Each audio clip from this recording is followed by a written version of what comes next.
Oh, I'm sorry. Did I break your concentration? Good evening, ladies and gentlemen. We are tonight's entertainment. The New York Times has A.O. Scott. Frankly, my dear, I don't give a damn. Rolling Stone has Peter Travers. Your clothes, give them to me. And we have these guys. Eric Drost. Everything's under control. Situation normal. Rob McDonald. Like a miniature Buddha covered in hair. And Adam Kinech. My God, it's full of stars. They're no critics, just a few guys who love movies. This is The Fresh Take.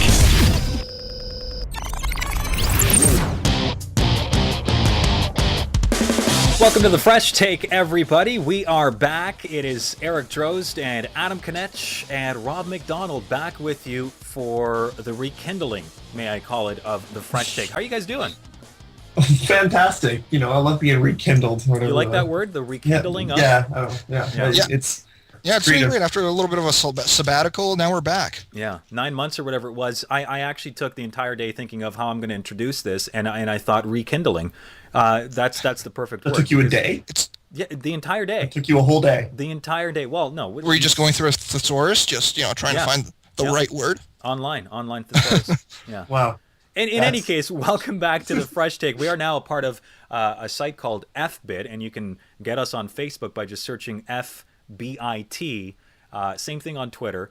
And we're back with The Fresh Take. So The Fresh Take is now just a part of that bigger site. And, if you go to that site, you'll be able to check out Fresh Take podcasts. There are a lot of blogs being put up there now. And among other things, we're doing some original videos as well. So there's just so much more going on. And The Fresh Take is now just a smaller part of something that's bigger. But nonetheless, it's the same three guys. And away we go. And we thought, well, if we're going to come back with the Fresh Take, we might as well do it as the Oscars come around. Of course, March 2nd. This coming Sunday, the Oscars are coming around. So it's pretty simple. We're going to just take a look at some of the bigger categories that are going to be, and when I say bigger, some of the, the ones that people care about, right? Really? I mean, yeah, let's get real. Like the Oscars are 3 hours long and sometimes. Yeah. I don't really care who wins Best Animated Short.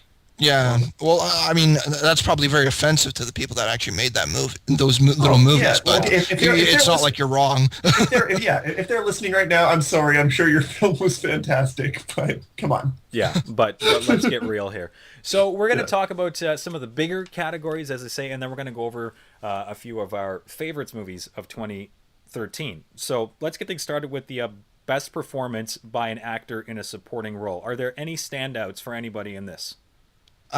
Yeah, I mean, I completely believe that out of all the categories, the one that's almost set in stone is this one in Jared Leto winning, because he came out with this performance that just the Academy seems to love, and they love these transgender.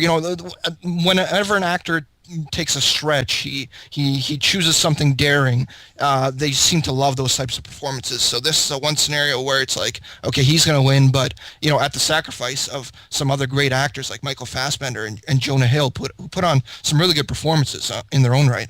Yeah, totally. I totally agree with Rob. I think Jared Leto's pretty much got this category locked up. Like, come on, he's playing a transgender guy in a movie like Dallas Buyers Club. It's like it's like the perfect cocktail for Oscar winning. And I think that there's some other great names in this, like even Barkhad Abdi. Is that how you say it? Yeah, first time acting ever. Wow. Yeah, like he did incredible for a first time actor. Like, it's nuts. So for that, like, he should get massive props for that. And I don't want to not mention Bradley Cooper, because I think Bradley Cooper's come out of his shell so much since movies like The Hangover. So I'm glad he's not just that funny, attractive guy. He's an actual legitimate actor. It's funny because oddly enough, when I look at this category, and maybe we should run it down. So we have Bradley Cooper in American Hustle, Michael Fassbender in 12 Years a Slave, Jonah Hill for The Wolf of Wall Street, Jared Leto or Leto, depending on where you're from Dallas Buyers Club, and Barkhad Abdi from Captain Phillips. When I look at Bradley Cooper in this category, he's actually at the bottom of my list. I think he's actually fifth when it comes to this, and it's interesting because he is such a good actor. He has broken out, and he did do a good job. Obviously, everyone that's nominated for any of these categories did a fantastic job, right? It's 5 people, but I don't disagree that Jared Leto is going to win this Oscar just because of the formula that you guys mentioned, which I think is kind of kind of wrong in a sense that the Academy does this, and we can predict really that Jared Leto's going to win, because I think Michael Fassbender did the best job out of these actors in 12 Years a Slave. He was terrifying. He was a terrifying gentleman in It's one that. of those like hard to watch performances. It's so good, but it's so hard to watch because you're just like, oh, this guy's a total dick. And when I was watching that movie, I thought to myself, can you imagine being him in this movie? I mean, you're talking about a movie about slavery here, for goodness sakes, and this guy is the bad guy. Like everyone hated him in that movie, and he did such a good job. He's a fantastic actor. Jonah Hill did well as well. Jared Leto again, but of course Jared Leto's going to win. Here's what I'm trying to say.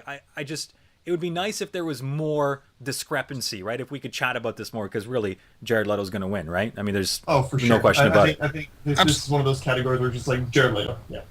Absolutely, and yeah, like you said, Fassbender, he did a really good job, and he was, in a lot of ways, he was a scene stealer in 12 Years a Slave, because a lot of times whenever he shows up on screen, your eye goes to him, because he's either going to do something crazy or mostly something crazy. Let's be honest.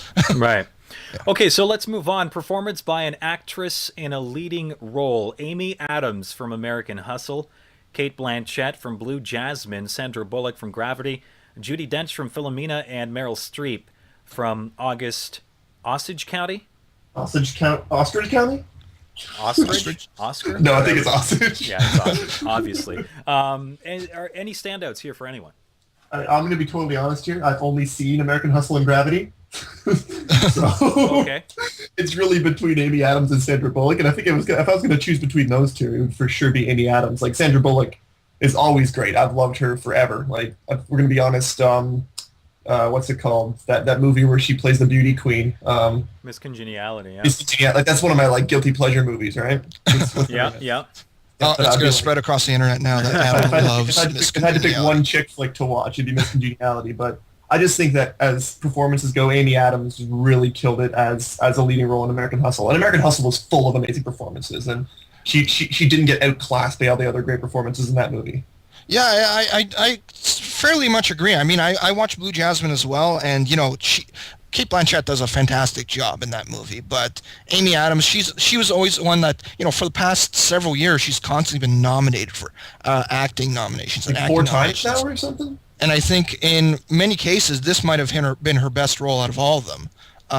And yeah, she was so good in this movie, and especially considering that all these other actors that put in such great performances in the movie. Forgetting the name of the movie now for a second. American Hustle. They were all did such a great job, but she was right there with them all, and maybe even the strongest performance out of all 4 of them. Yeah, as long as Meryl Streep doesn't win, I think everyone will be happy, because it's just okay. Yeah, for no kidding. Eh? Yeah, let's just give Meryl an Oscar type thing. I think that Amy Adams was fantastic in American Hustle, and I think that with what you said about Michael Fassbender in 12 Years a Slave, that he stole some scenes, I think Amy Adams stole many scenes in American Hustle, and the entire movie was amazing, and I think it was American Hustle that won. What did they win? I think it was in the SAGs. They won ensemble, Best right? cast, or ensemble, cast, yeah. whatever. The entire cast was fantastic. But my money in this now, is there a front runner? Does anybody know of a front runner? I'm fairly certain it's Kate Blanchett. She seems to have won everything so far. I believe she won the Gold Globe. She won SAG. She won the SAG. Yeah, she's the definite front runner. Yeah. One would think. Mm-hmm. Honestly, I cannot remember a year where Meryl Streep has not been nominated for a damn Academy Award. It's just getting absurd. Yeah, well, she's just that good. But in any case, I think my money's on Amy Adams if I was a betting man, and you guys both know I'm not. Okay, let's move on. Performance by an actor in a leading role: Christian Bale from American Hustle, Bruce Dern from Nebraska, Leonardo DiCaprio from The Wolf of Wall Street, Matthew McConaughey from Dallas Buyers Club, and I'm going to completely butcher the 12 Years a Slave guy's name, because I know it, but I always butcher it. So Rob, I'm going to leave it to you. Oh, well, now you're really throwing me under the bus, because I'm not even sure about this, but I'll go with Chiwetel Ejiofor. No, that's definitely wrong. Eric, good job handing it off to Rob. Yeah. Listen. When in doubt, hand it off to Rob. Clearly. Okay. In any case, does anybody have a favorite? Let's not go with what who's expected to win, but your favorite. Oh, well, this is such a tough question for me personally, and I think we kind of talked about this over Facebook a bit, or had like a couple posts about it. But like, I think the best actor to never win an Academy Award is Leonardo DiCaprio, not Leonard DiCaprio. Leonardo DiCaprio. I think that's just I thought by you were far. saying Leonard Nimoy or something. Yeah, Leonard Nimoy, obviously.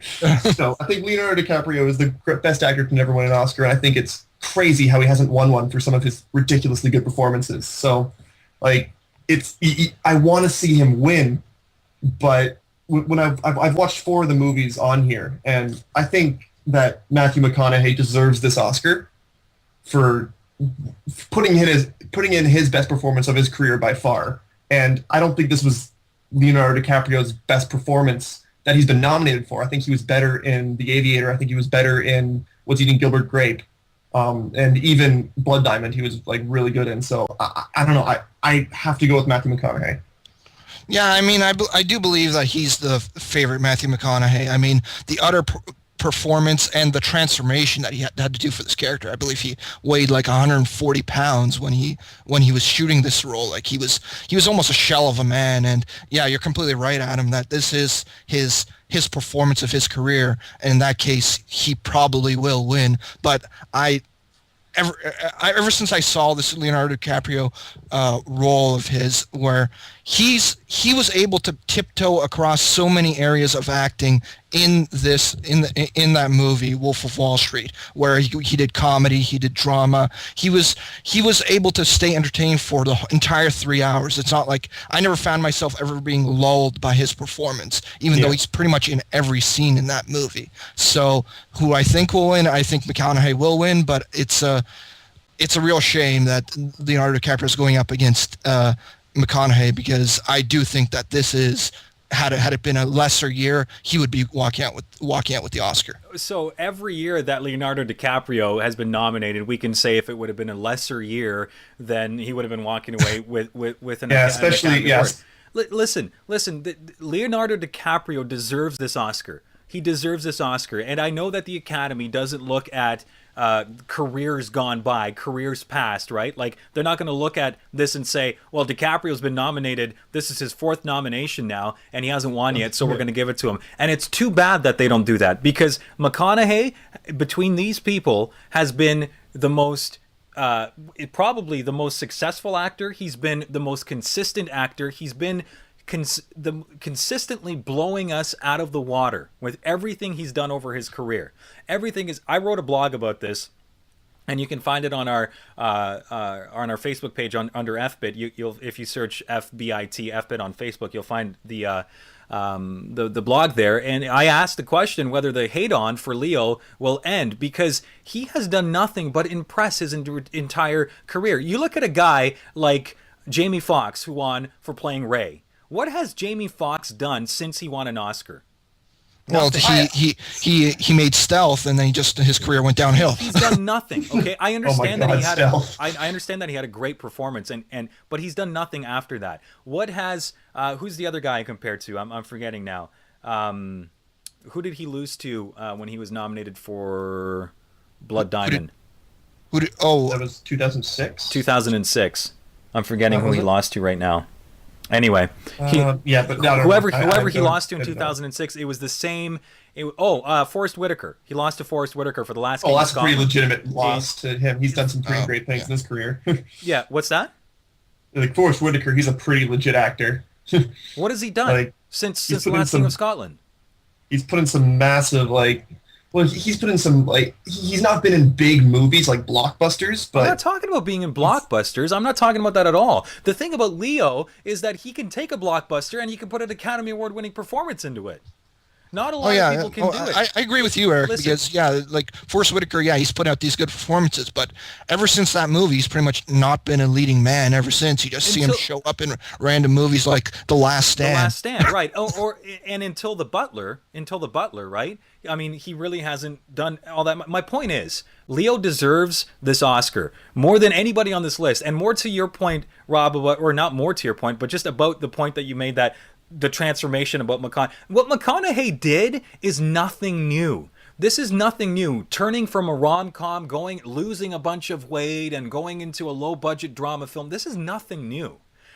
Like, I understand that it takes a lot, and he did a great job. I'm not disputing any of that. And all these actors on here are great actors. Like, people got to understand, we're not disputing that. That's not what we're here to do. But just from a career perspective, Leo is time in and time out putting in so many great performances. And we can even name movies that Leo wasn't nominated for that he could have been nominated for. Right? Oh, like, for sure. I think Django Unchained. I think Django Unchained, he should have gotten a nomination for sure. Yeah. But in this case, particularly, I'm a huge Leo fan, and I don't want anyone to think that I'm not a big Leo fan. But I think just in this case, when you look at these movies, like, I really think Matthew McConaughey put in the better performance. And I know if we're looking at careers, then yes. I think DiCaprio had a much more successful career. But it's not just looking at careers. What I'm saying is DiCaprio has had such a bigger impact on Hollywood and on filmmaking. Anyway, whatever. McConaughey's going to win. DiCaprio should win. I'm sticking to it. Let's move on. Just for a second, I wanted to touch on the one thing that you did say about DiCaprio and how they almost don't give these achievement awards out. And there's one situation in which they did, which was when Scorsese finally won his directing Oscar for The Departed. That was the one time where it wasn't quite his best directing position, but it was almost a lifetime achievement award that he didn't win for Goodfellas, didn't win for Taxi Driver, he didn't win for Raging Bull. And I don't think DiCaprio has no chance. I think he has a good chance, but McConaughey is obviously the standout, unfortunately. Yeah. Okay, let's move on. Performance by an actress in a supporting role.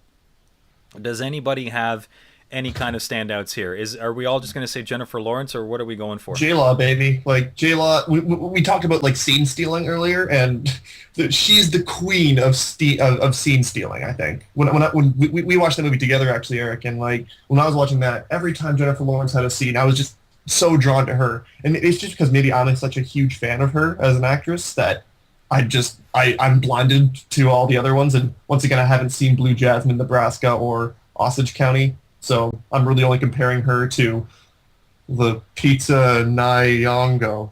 Yeah? There you go. Right. You got it. Yeah. Nailed it. Probably closer than I was. God damn. But I think just Jennifer Lawrence is so fantastic for just doing what she does best, and that's just really kill every single movie she's in. So my for sure favorite is Jennifer Lawrence. Yeah, she's my personal favorite as well. I just loved her in this movie, but I don't know if she's actually going to win this, because from what I understand, it's pretty much a two-horse race between her and Lupita, and either one of them can make it, because they've kind of been swapping. They've each been winning awards. I believe Jennifer Lawrence won the Golden Globe, but Lupita won the SAG. So, I mean, it's a case where it could go either way. But yeah, she's a for sure favorite of mine. But the thing is her performance as strong as she had last year with Silver Linings Playbook? I don't think so. That's where she might fall a little bit behind. And I don't know how likely they will be to giving her 2 Oscars in a year. But I mean, yeah, she was a for sure standout and scene stealer as well, which seems to be the buzz words of the day. Yeah. I think that Jennifer Lawrence is obviously great, and if I was to have to pick someone, if it was to me, I would probably pick her as well. But I do think that there's something to be said about Jennifer Lawrence and all the acclaim she's getting, and she's great, she really is. But I think that her the way she acts and her acting ability is so amplified by the fact that she's such a crowd favorite, and so you got to wonder. Like, I don't think she's going to win here. I do think it'll be Lupita from 12 Years a Slave. But you got to think that, Julia Roberts is nominated here for Augustus Osage County, June Squibb for Nebraska, Sally Hawkins for Blue Jasmine. I haven't seen Blue Jasmine, but I've also heard very good things about that movie, and obviously Cate Blanchett is the favorite for actress. So really I don't know. I don't know who's going to exactly. win. This is the category that I know least about. And so that's why I say that it ends up being a popularity contest when we talk about it, because we all know Jennifer Lawrence and what she did in Silver Linings, and we've all seen American Hustle, right? So it's easy to say Jennifer Lawrence, but I'm going to go with Lupita for 12 Years a Slave here. Yeah, I mean she's definitely a safe bet. I would say she's a strong bet, but either one of them could easily be. I would not be shocked if either one of them won.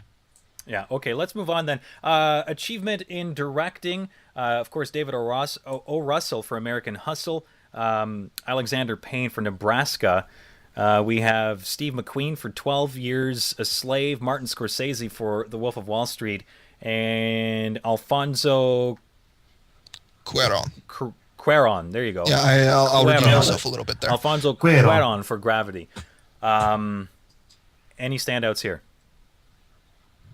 Rob, to you. For me, I think that for the same reason that Ang Lee won last year, I think that Alfonso Cuarón should be winning this year. I mean, it's so difficult, I think, to make an actor act in a setting where it's not even like a Castaway situation where Tom Hanks is on an island. This is Sandra Bullock acting with a green screen, and he found a way to engage the audience. He found a way to make this big, huge filmmaking experience with Gravity that I think that he should, and I think he will win. Once again, I really loved Gravity. I think it was a fantastic movie, and I kind of agree with Rob that I think that Alfonso Cuarón is definitely a contender. I think that Steve McQueen will win. If I had to pick someone who I really believe is going to, then I'd pick Steve McQueen. I want to see David O. Russell win, though. For the same reason I want to see Leonardo DiCaprio win, is just the fact that I love David O. Russell's movies. He's had so many of my favorites that, obviously, like Silver Linings Playbook last year, American Hustle this year, Three Kings, and Fighter. The Fighter. Yeah, I've loved all those movies a lot, and he's such a great actor's director. He picks the same actors, but he knows who he wants in those movies, and 2 years in a row, he's directed actors that have flooded the categories. Exactly. They have all the acting categories covered. And once again, this is such a tough race, I think, for Best Director as well. I haven't seen Nebraska, so I don't know what to think of that. Alexander Payne, go for it, buddy. But yeah, I don't think it's as tough as it may seem to be, because there are a lot of heavyweights on here. I don't actually think it's as tough. I don't see Steve McQueen not winning this. Let me put it to you that way. I don't think that the way 12 Years a Slave was made and the way it was portrayed, it's finally a movie that really portrayed how terrible and how bad slavery was. How bad slavery is. And it didn't hold back on anything, right? You're telling me you didn't get that from Django Unchained last year? Actually, I did. Actually, I read a fantastic article about how,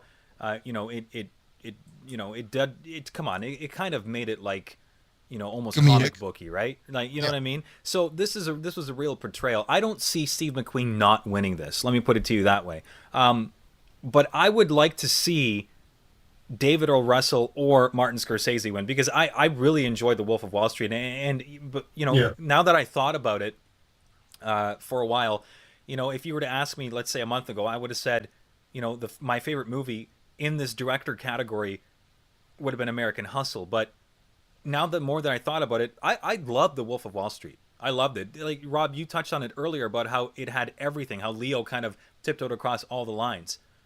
That movie had everything in it, and the more I think about it, the more I think about the movie, and the more I like it. So I think Steve McQueen's going to win, but I think that I would like to see David O. Russell or Martin Scorsese win.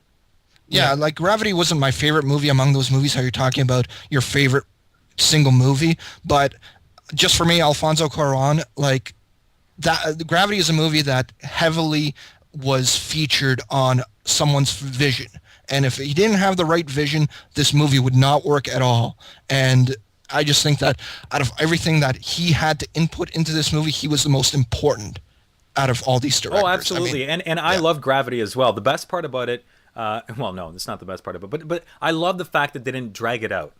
I love the fact that it was 90 minutes. You got in there and you got out, and it wasn't some drawn out, over 2 hour thing. So that was a really good thing about Gravity. Okay, let's move on. This is the big mama, the big one, kahuna. The big kahuna, as they say.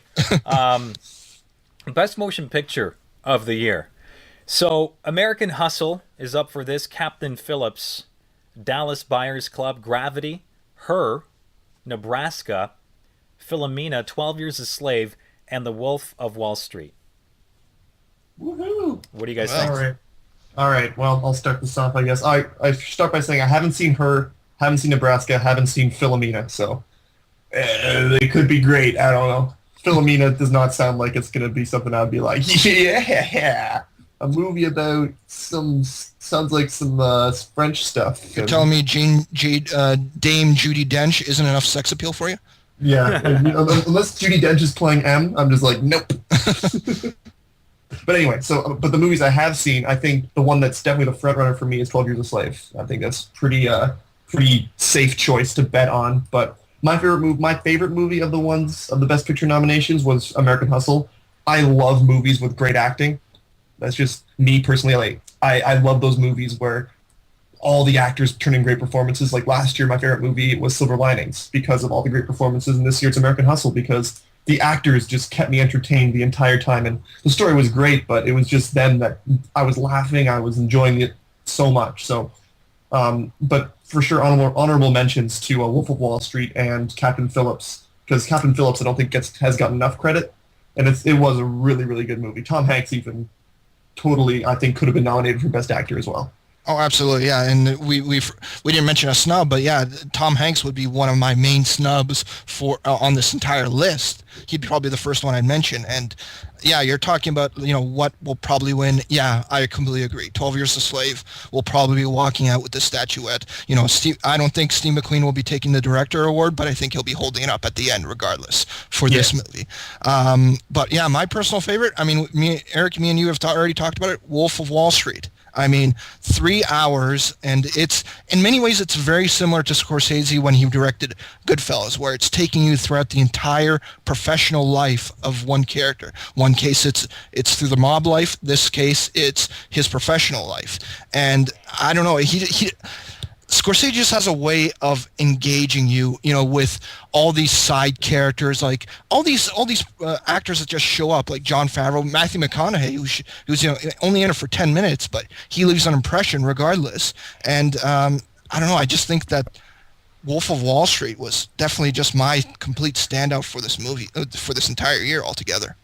I couldn't agree more with you, Rob, and I guess with Adam to an extent as well. That it's difficult to try to envision, the Oscars coming to an end and the people of 12 Years a Slave not being up there to get the Best Picture for Oscar. Sure. It's again, this is how I base my decisions on. Like when I base it on me watching the Oscars and thinking to myself, can I envision that? And so again, it's difficult for me to envision it not being the cast of and everybody that worked on 12 Years a Slave up there to take the. So I think 12 Years a Slave is going to win. But I agree with Rob, The Wolf of Wall Street, and everything you just said about Martin Scorsese and everything you said about the movie and how he takes that's exactly what it is. Scorsese has that ability to be able to invest you for 3 frickin' hours. 3 hours into one character's life, into one character, to show you one person's life, one person. And to take you through that roller coaster, and the side characters are like Jonah Hill. I thought was I don't think Jonah Hill was fantastic. I think he was good. I think the story about how Jonah Hill got the part was great. How he wanted to be in this movie so bad he made $60,000.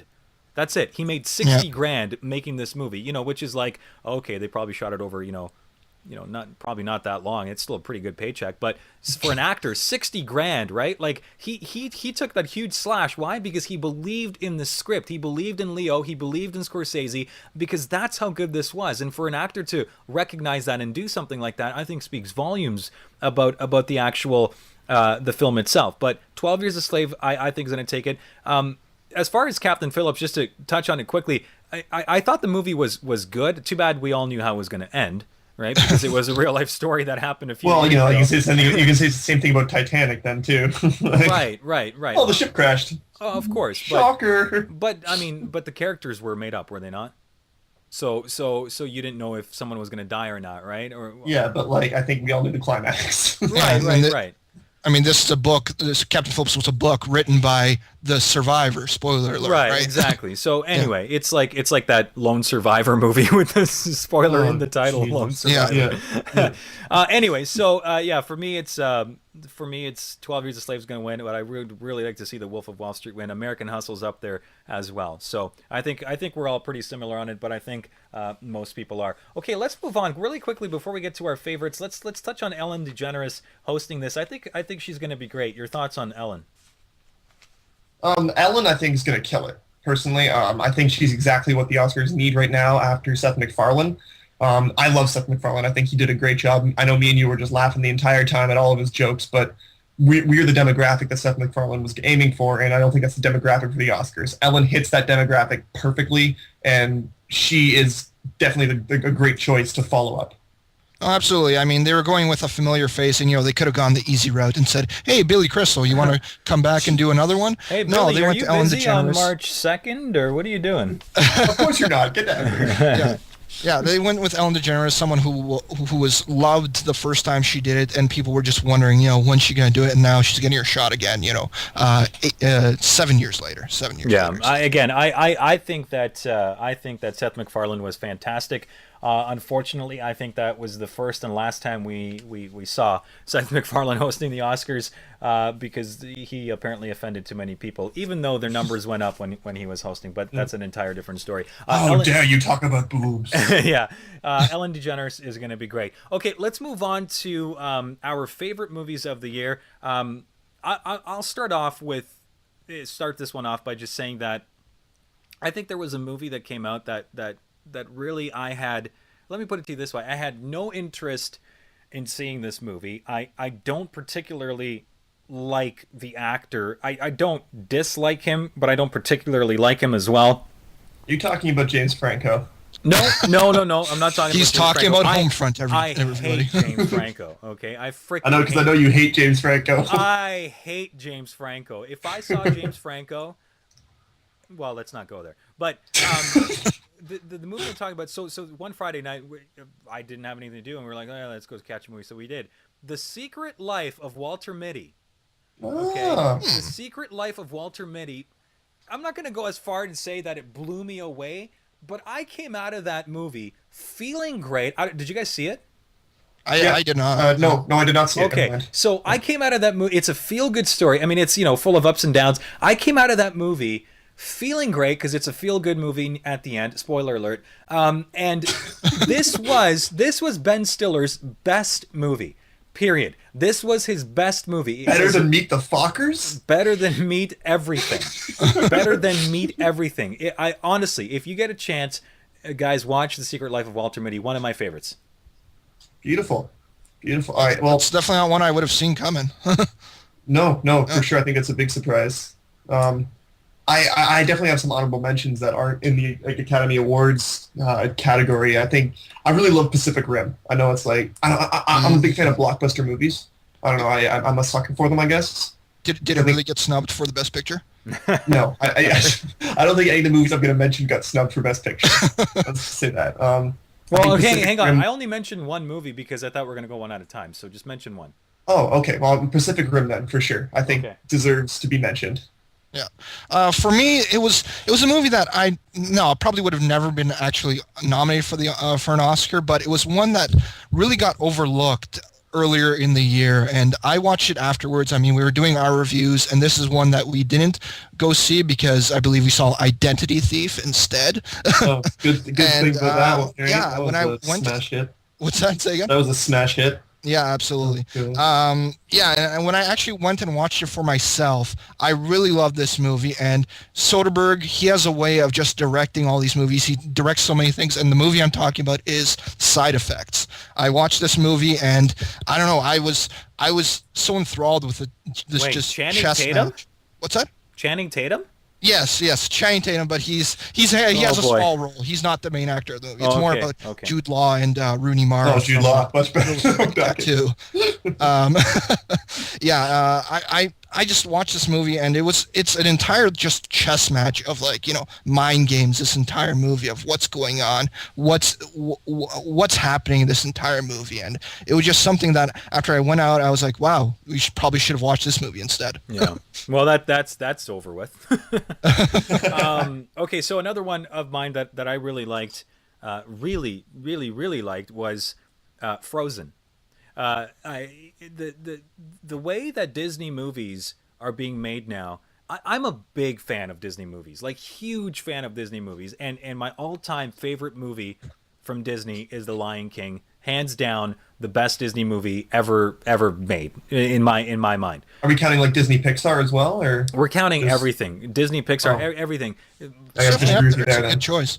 What's that? It's a good Definitely up choice. there. It's It'd a be good Toy Story choice. for me though. Yeah, well, too bad it's my turn to talk. The Lion King is in my mind anyway the best Disney, Pixar, whatever movie ever put out on screen. Frozen has jumped into second place for me. It was so funny. It was the first Disney movie where they led with female characters that weren't, you know, the damsel in distress type characters, that were actually like the strong characters, and it was really weird to see because they had, you know, the male figure in it needed help, and it was so, and again, I read this whole article about it, how Disney seems to have turned the tide because they made a statement in this movie that, you know, they're going to feature more. Anyway, it was, the songs were amazing. It crushed the box office, Frozen, and it and the song was like number one on all like the radio stations for a while. It was just, and the snowman they had in it, it was just funny all around. And I'm assuming you guys both haven't seen Frozen, right?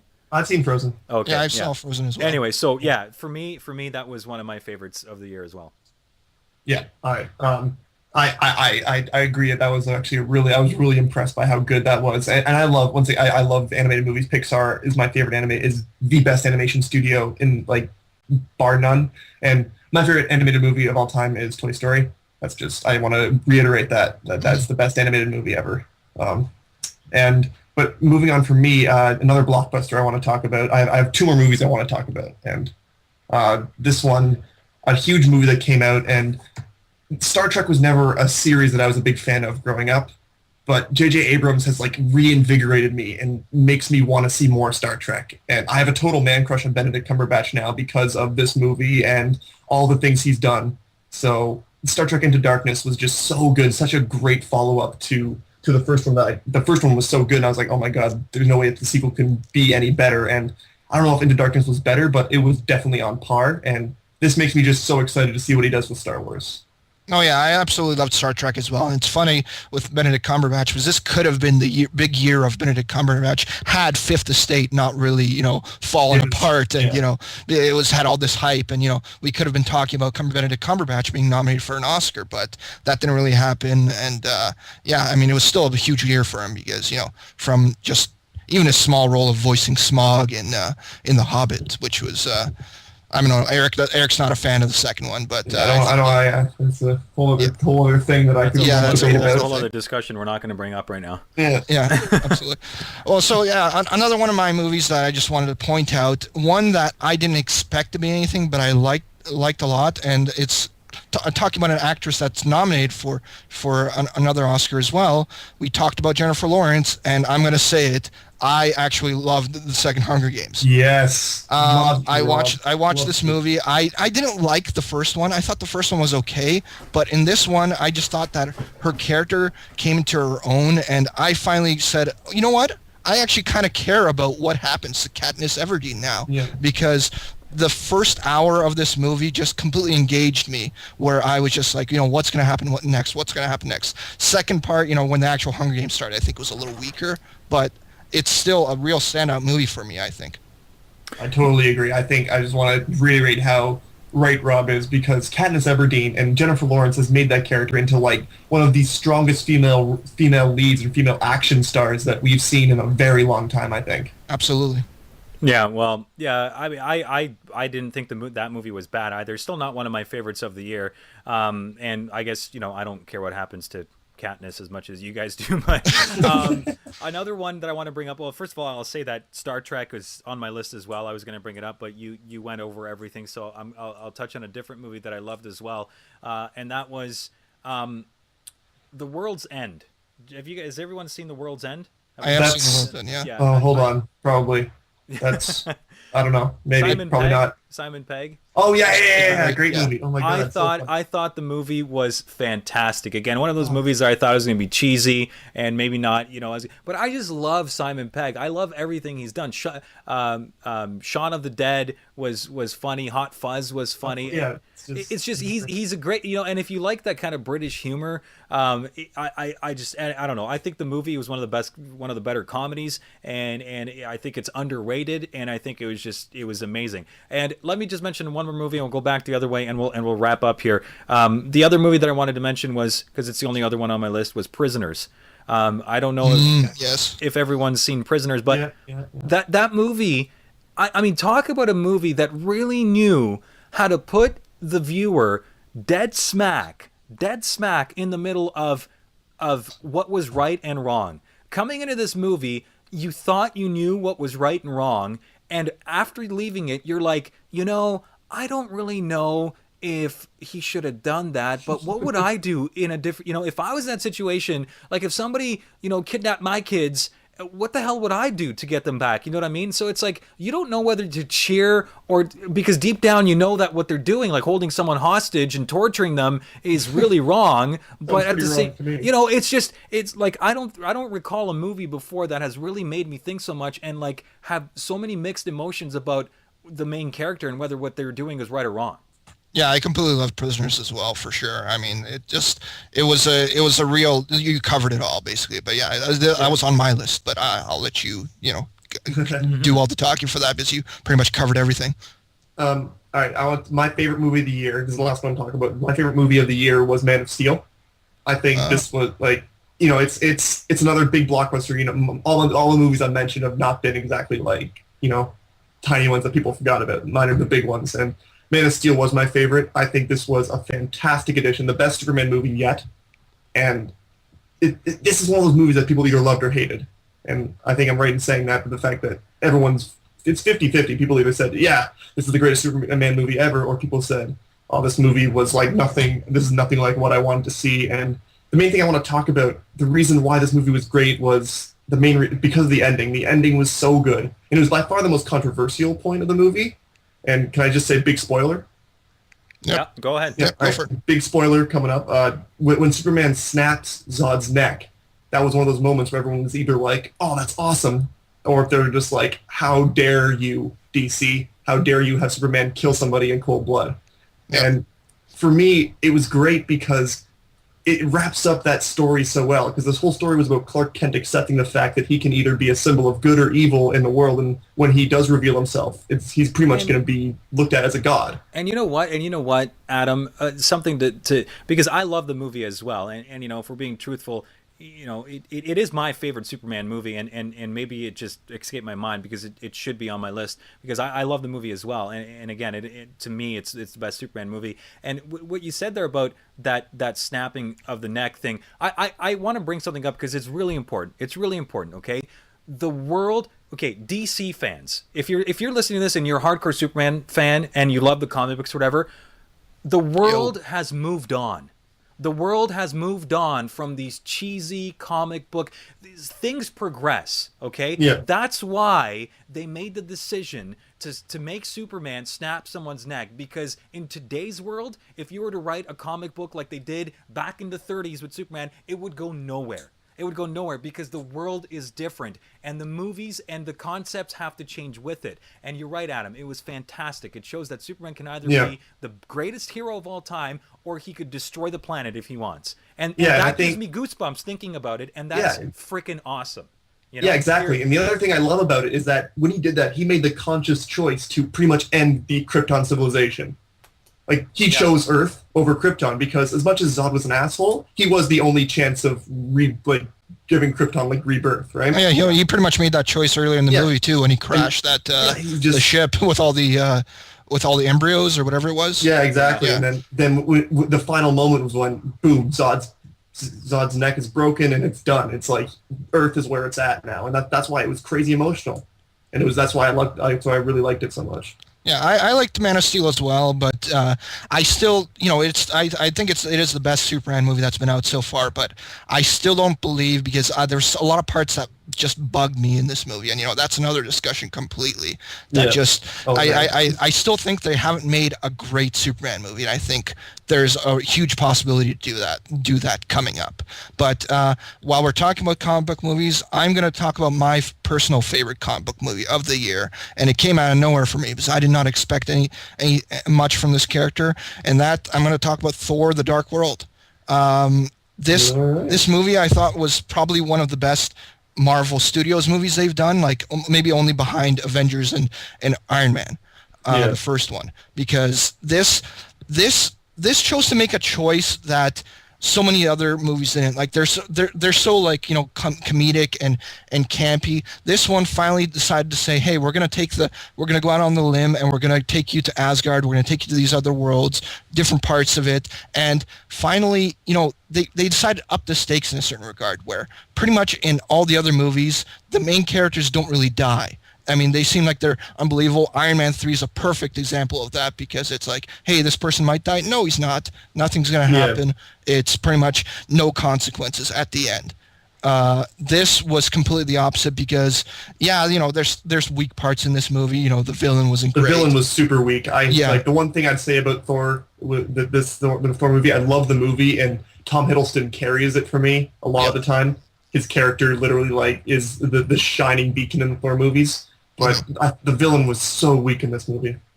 Oh yeah, no, he was for sure. Like Malekith wasn't exactly the greatest villain, but I think Chris Hemsworth proved something in this. I think he's starting to push more and more to show that he can be a leading man. Like he's showing this. So I think that was personally my favorite comic book movie of last year.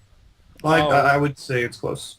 Yeah. Okay, are we done? Everybody good? I thought the movie was okay, and I think that Hemsworth is showing that he could be a leading man in comic book movies.